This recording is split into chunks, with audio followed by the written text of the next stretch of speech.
गा गौरी के लाला गणपति गणराज तोरे पूजा करते है पूरा गा हिंदुस्तान दया बरसा देगा शिव भोले के लाल कृपा कर देगा पार्वती के लाल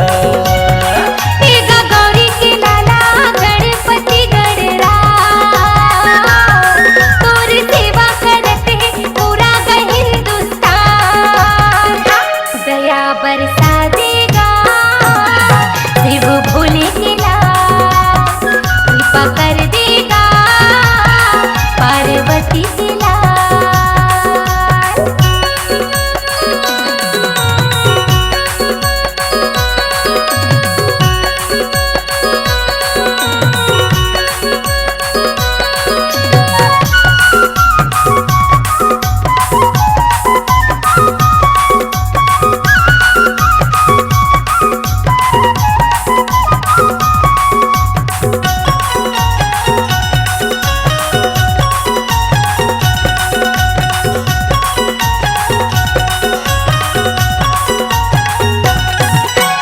नीलकंठ भोलेनाथ के तय बेटा कहाए बप्पा तय बेटा कहाएगा गणराजा तोरे 11 दिन ले सेवा बजायो बप्पा तोरे सेवा बजायो ना।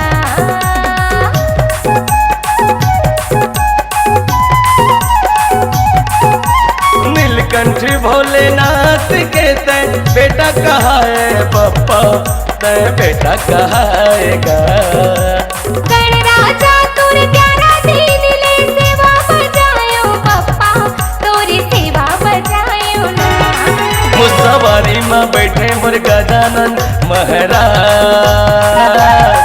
तोरे पूजा करते हैं पूरा गा हिंदुस्तान दया बरसा देगा शिव भोले के लाल कृपा कर देगा पार्वती के लाल।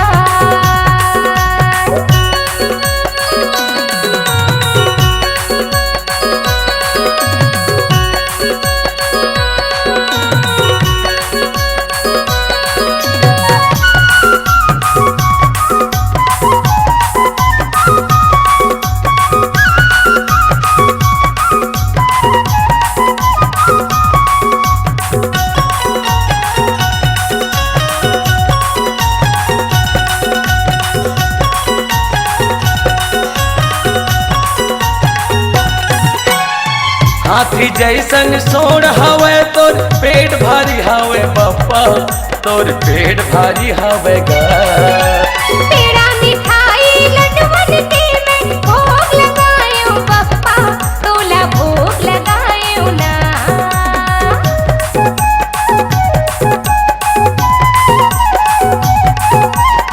हाथी जैसन सोड़ हवे तोर पेट भारी हवे बप्पा तोर पेट भारी हवेगा तेरा मिठाई लड्डूवन के मैं भोग लगायो बप्पा तोला भोग लगायो ना।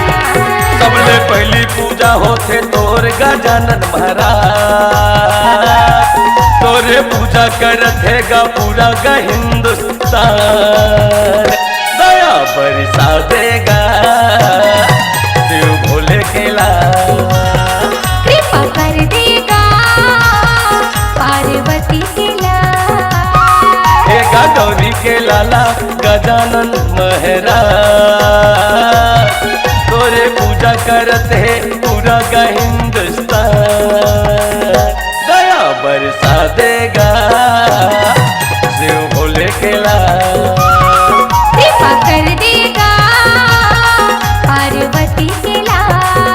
दया बरसा देगा शिव भोले के लाल कृपा कर देगा पार्वती के लाल। दया बरसा देगा मोरे गौरी के लाल।